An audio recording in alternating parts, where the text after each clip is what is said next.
ரதிய காடுபடியில் இன்றைக்கி அக்கா ஹெல்த்தியாக ஒரு சப்பாத்தி செய்ய போகிறேன். எப்படி செய்கிறேன்னு பாருங்கள் அக்கா. இது 1 கப்பு கோதுமை மாவு எடுத்துருக்கிறேன். இது வந்து ஒரு கைப்பிடி அளவு முருங்கைக்கீரை நல்லா ஒத்தையாக நார் இல்லாமல் எடுத்துகிட்டு ஒரு கைப்பிடி அளவு எடுத்துருக்கேன். அரை கைப்பிடி தான் இருக்கும். நம்ம பெரிய கையில் பிடிச்சோம்னா அதையும் போட்டுக்கலாம். நல்லா ஹெல்த்தியாக அயர்ன் நிறையா இருக்குப்பா அந்த கீரையில். உங்களுக்கே தெரியும் முருங்கைக்கீரை எவ்வளோ சத்துன்னு சொல்லி. அதை நம்ம இந்த சப்பாத்தியில் பசஞ்சு நம்ம சப்பாத்தியாக போட்டு கொடுத்துட்டோம்னா குழந்தைங்களுக்கு ரொம்ப ரொம்ப ரொம்ப ஹெல்த்தியாக இருக்கும். இதில் வந்து அக்கா வந்து இன்னும் சால்ட்டு வந்து இது ஒரு அரை இது போட்டுக்கலாம். இந்த ஸ்பூனில் ஒரு அரைவாசி போட்டுக்க. அப்போனா ஒரு 3 சிட்டிகை சால்ட்ஸு. 1 கப்பு பெரிய கப்பில் கோதுமை எடுத்துருக்குது. இது வந்து ஹாட் வாட்ரு. இந்த கை வைக்கிற அளவுக்கு லைட் சூடாக வச்சுப்பேன் அக்கா எப்போவுமே. இதில் தான் பசஞ்சிருவேன். நல்லா இதை பசஞ்சிக்கலாம். இப்போ இதுக்கு கூட போடுறதுக்கு கொஞ்சோண்டு சில்லி ஃப்ளாக்ஸு வீட்டில் வச்சுருக்கிறேன் அக்கா. அதை பொடி பண்ணி வச்சுருப்பேன். அதில் கொஞ்சமாக போட்டுக்கலாம். பெரியவங்கன்னா கூட கொஞ்சம் சேர்த்துக்கோங்க. நல்லா காரமாக டேஸ்டியாக இருக்கும். இது நல்லா சப்பாத்தி மாவு பதத்துக்கு நம்ம இப்போ பசஞ்சிட்டு வந்துடலாம். இப்போ இந்த அளவு சப்பாத்தி மாவு பதத்துக்கு பசஞ்சு வச்சுக்கோங்க. அப்புறமா இப்போ நம்ம இதை வந்து நல்லா அக்கா ஹாட் வாட்டரில் லைட்டு வாமாக ஊற்றி பசஞ்சதுனால இதை வந்து நம்ம 5 நிமிஷம் 10 நிமிஷம் ஊற வைக்க வேண்டியதில்லை. இப்போவே நம்ம சப்பாத்தி பண்ண ஆரம்பிச்சிடலாம். இப்போ உங்களுக்கு எவ்வளோ பெரிய சப்பாத்தி தேவையோ அந்த அளவு உருட்டிக்கோங்கப்பா. உருட்டிட்டு இப்போ நம்ம தட்டிக்கலாம்.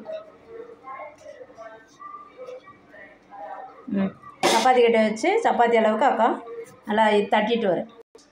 இப்போ இந்த அளவு தட்டியிருக்கேன் அக்கா. நல்லா சூப்பராக இருக்கும் டேஸ்டியாக. இப்போ இது வந்து ஒரு தவா அக்கா அடுப்பில் வச்சுட்டேன். இப்போ வந்து நம்ம சப்பாத்தியை எடுத்து போடுவோம். இப்போ கல் காஞ்சிருச்சு அக்கா. நான் சப்பாத்தியை போட்டிருக்கிறேன். இது கொஞ்சம் நல்லா பிரட்டி நம்ம விடணும். ஒரு 3 செகண்ட் ஆகட்டும். ரொம்ப ரொம்ப சூப்பராக ஹெல்த்தியான சப்பாத்திப்பா. குழந்தைங்களுக்கு லஞ்ச் பாக்ஸு கூட இதை கொடுத்து விடுங்க. நம்ம பிள்ளைங்களுக்கெலாம் இப்போ படிக்கிற பிள்ளைங்களுக்கு எனர்ஜி நிறைய தேவை. ஹீமோ அயனு எல்லாம் நிறைய தேவை. பிள்ளைங்களுக்கு எதுவுமே எல்லாமே கம்மியாக தான் இருக்குது. விட்டமின் டி எல்லாமே குழந்தைங்களுக்கு இப்போ கம்மியாக இருக்குது. நல்லா வேகட்டும். இப்போ அக்கா ஒரு 4 டைம் பரட்டி விட்டதுக்கப்புறம் தான் ஆயில் போடுவேன் அக்கா. முன்னாடிலாம் ஆயில் போடாமல் தான் செஞ்சுக்கிட்டு இருந்தேன். இப்போ குழந்தைங்களுக்கு அது ஆயில் போடாமல் நல்லா இல்லையாம். அதனால் இப்போ வந்து அக்கா ஆயில் போட்டு தான் செய்கிறேன். கொஞ்சமாக ஆயிலை சுற்றி ஊற்றி விட்ருவேன். இது வந்து நம்ம ஆயில் வந்து அக்கா ரீபண்ட் ஆயில் தான் யூஸ் பண்ணிகிட்ருக்கேன். இதுக்கு நல்லெண்ணெய்லாம் போட்டால் நல்லா இருக்காதுப்பா சப்பாத்திக்கு. தெரில, ஒரு சிலருக்கு பிடிக்கலாம். கொஞ்சம் வேகட்டும். அவ்வளோதான், நம்மளுக்கு முருங்கைக்கீரை சப்பாத்தி ரெடி ஆயிடுச்சு. ரொம்ப ரொம்ப ரொம்ப டேஸ்டியாக இருக்கும்பா. ரொம்ப ரொம்ப டேஸ்டியான ஹெல்த்தியான முருங்கைக்கீரை சப்பாத்தி 2 மினிட்டில் ரெடி ஆயிரும். நீங்கள் கீரையை பறித்து நைட்டே க்ளீன் பண்ணி நல்லா கண்டெய்னரில் போட்டு அடைச்சி வச்சிட்டிங்கன்னா இன்றைக்கி அக்கா வீட்டில் அதுக்கு காம்போ என்னென்னா நம்ம மில் மேக்கரும் கேப்சிகமும் போட்டு குருமா வச்சேன். கிரேவி மாதிரி வச்சேன். இதுக்கு வந்து அக்கா கடலை மாவு யூஸ் பண்ணுவேன். ரொம்ப ரொம்ப டேஸ்டியாக இருக்கும் இந்த கிரேவி. இதுதான் இன்றைக்கி அக்கா வீட்டில் காம்போ.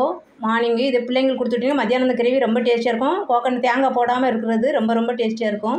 இது செஞ்சு பார்த்துட்டு அக்கா கமெண்ட்டில் எப்படி இருக்குன்னு சொல்லுங்கள். ரதிய காடுபடிக்கு சப்ஸ்கிரைப் பண்ணுங்கள். சூடாக இருக்குது, ரொம்ப டேஸ்டியாக இருக்குப்பா. செஞ்சு பாருங்கள். ஹெல்த்தி, ரொம்ப ரொம்ப டேஸ்டி. கீரை கண்டிப்பாக உள்ளே வேகாமல் இருக்குன்னு நினச்சிடாதீங்க, வெந்துடும். ரொம்ப ரொம்ப டேஸ்டியாக இருக்கும். செஞ்சு பார்த்துட்டு கமெண்ட்டில் அக்காவுக்கு எப்படி இருக்குன்னு சொல்லுங்கள். ரதிய காடுபடிக்கு சப்ஸ்கிரைப் பண்ணுங்கள், லைக் பண்ணுங்கள், ஷேர் பண்ணுங்கள். தேங்க்யூ.